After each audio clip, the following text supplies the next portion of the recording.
Hey everyone, Mr. Skelton. We are back at it for the beginning of Unit 5. Can't believe we're already at Unit 5 here, starting with Lesson 1.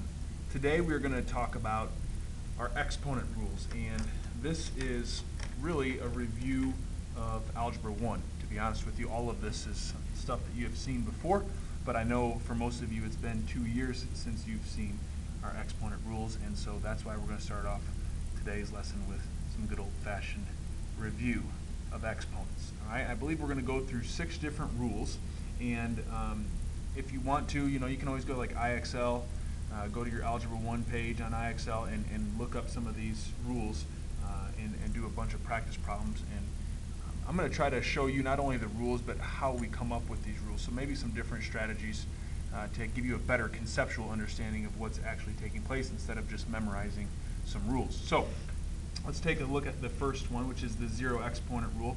Most of you maybe remember that anything to the 0 power is always going to be 1. Okay? The only exception for that rule is if your x, or if you had x to the 0 power, if your x was a 0. So for example, the zero exponent rule would not work if you had 0 to the 0 power. That would be 0. Okay? That's the only exception. So a lot of people, and this works for any situation, if I have x to the 0 power, that's 1. If I said t to the 0 power, that's 1. If I said negative 2 to the 0 power, as long as that was in parentheses, that would be 1. Anything to the 0 power is 1. But a lot of students don't understand why it's 1, so let me show you real quick. I'm just going to make a list. I'm going to go 2 to the 3rd, 2 squared, 2 to the 1st, okay? So obviously 2 to the 1st power is 2, 2 squared is 4, 2 to the 3rd is 8. And so you can see these are doubling as we go up. 2 to the 4th would be 16, and so on and so forth, right? 2, 4, 8, 16. Well, now look at it just going down this way. So what's happening from 8 to 4? We're dividing by 2. 8 divided by 2 is 4, 4 divided by 2 is 2. 2 to the 0 power, if we keep going on that pattern where we're dividing by 2, we would get 1. Okay? And when we get to the negative exponent rule, we can continue this trend all the way down. All right? So that is why anything to the 0 power is 1, mathematically speaking. Okay? All right, let's move on. Slide number 2. This is the negative exponent rule.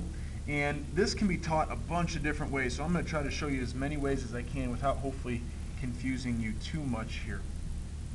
So you may remember this, but let's just walk through this. So I'm going to go 5 to the 3rd, 5 squared, 5 to the 1st, and 5 to the 0 power. So going off of what we just did on the zero exponent rule.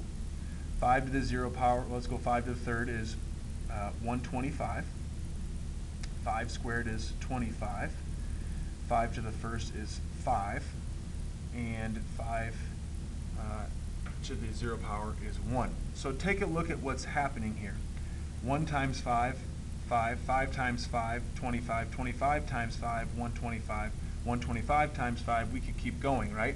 So we're essentially doing what? We're dividing by 5. I mean, if you don't believe me, take your calculator. 125 divided by 5, that gives me 25. 25 divided by 5, and so on and so forth. Now let's keep going. Let's go to the 3rd power, 2nd power, 1st power, 0 power, negative 1 would come next. Just think of a number line, right? Well, what do we get? We're dividing by 5, so this would be 1/5, right? 1 divided by 5 would be 1/5. What would 5 to the negative 2 be? Well, what's 1/5 divided by 5? That's going to be 1/25. 5 to the negative 3rd, and I know I'm running out of space here, but that would be 1 over 125. Okay? So a pattern here to observe is look at 5 squared and look at 5 to the negative 2. 5 squared is 25. 5 to the negative 2 power is 1 over 25. Take a look at 5 to the 1st. 5 to the 1st and 5 to the negative 1. 5 to the 1st is 5. 5 to the negative 1 is 1 over 5. So the rule you can see is right here. This is the rule. The rule basically says that if you have a negative exponent, you can put it 1 over and just make it positive. Okay? So 5 to the negative 2 is 1 over 25. Okay? Now, what happens if you have a negative on the bottom? This is just going to be regular 64. okay? Because this rule can go back and forth. Here's what I basically tell students. If you have a negative exponent,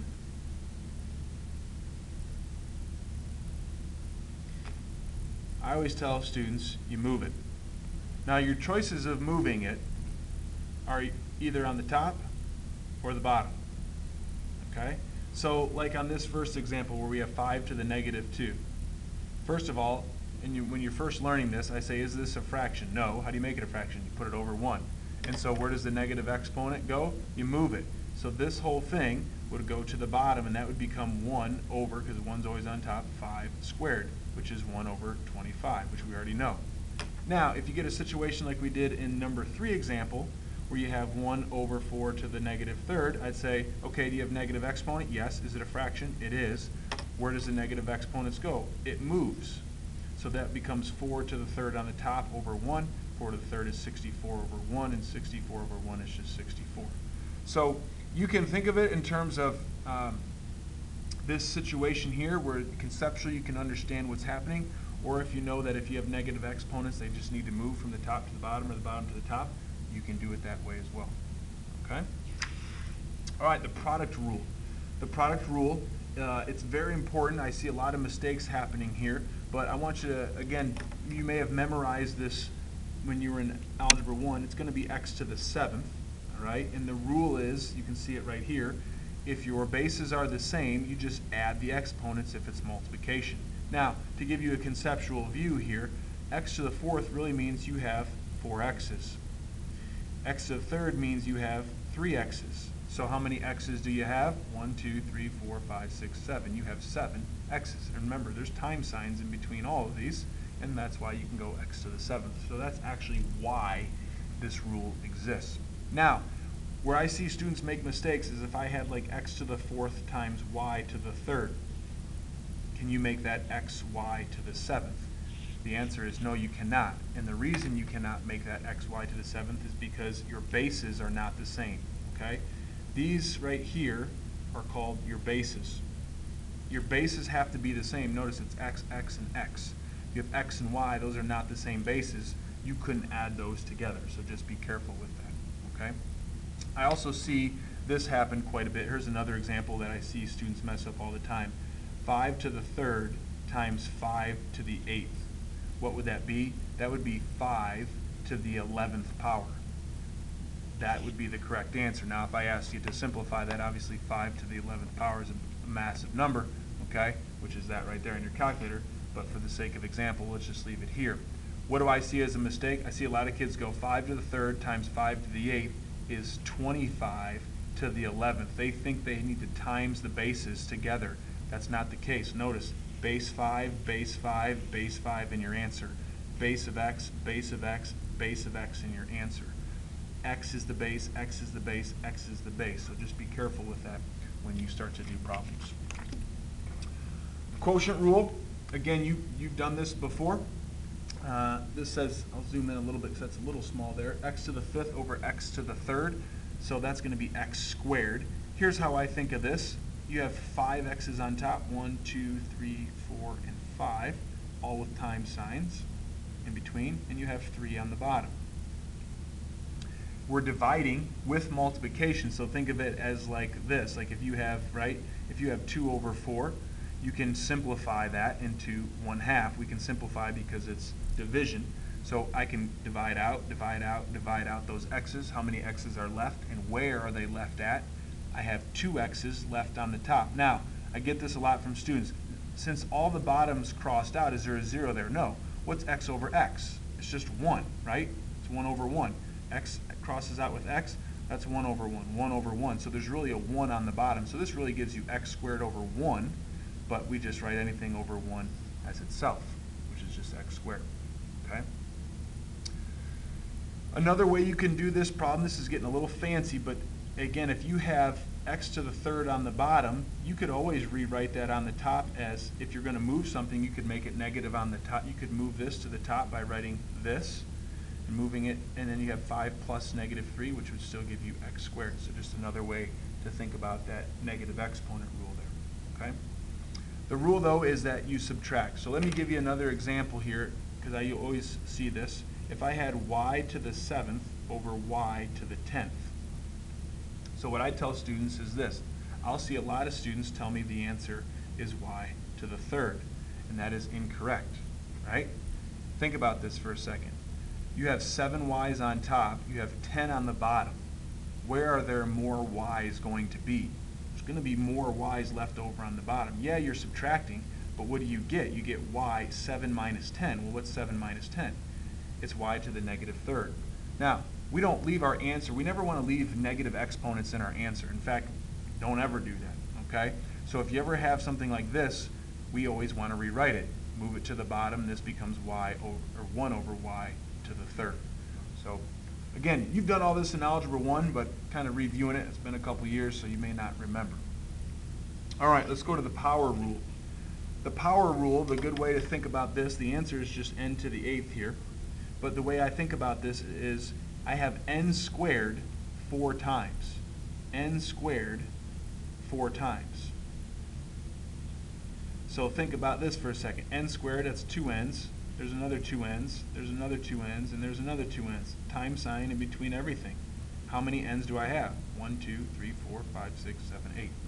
So the power rule basically says if you have a power raised to a power raised to a power, you're going to multiply them together, okay? And that's the rule there. So again, I'll give you an example.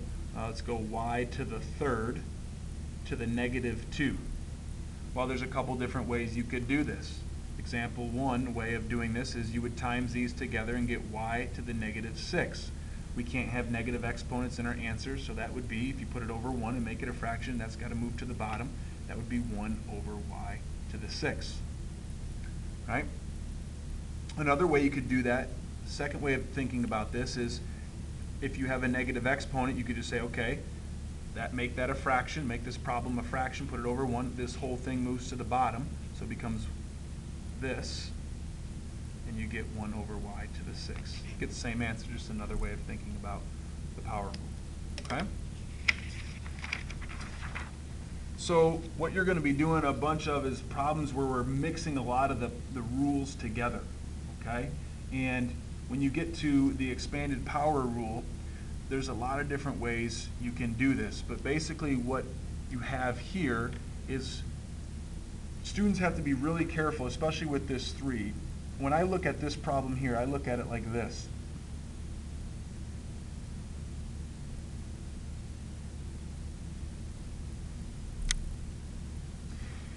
The expanded power rule, this 4, because it's on the outside, has to go to all 3 parts. Now, I always put a 1 on anything that doesn't have an exponent out. Like 3 doesn't have an exponent, but a lot of kids will disregard that 3 and just put the 4 on the, make this n8 and make this m to the negative 12, and they forget about the 3. But if you were to take this and do this correctly, this 4 has to go to the 1, has to go to the 2, and has to go to the 3. So what you get is 3 to the 4th, n to the 8th, because you're a power to a power, and then this becomes m to the negative 12. Okay? And so now we simplify this. 3 to the 4th power, right? 3 raised to the 4th. That should give you 81. So you get 81 n to the 8th, m to the negative 12. Now, that's not our answer, right? Because I have this negative exponent, and we can't have a negative exponent. So anything that has a negative exponent, which that's the only thing that's going to get moved, because 81 has a positive, that's a positive 8, so that's got to move to the bottom. So my final answer for this one becomes 81 n to the 8th over m to the 12th, and that's our final answer.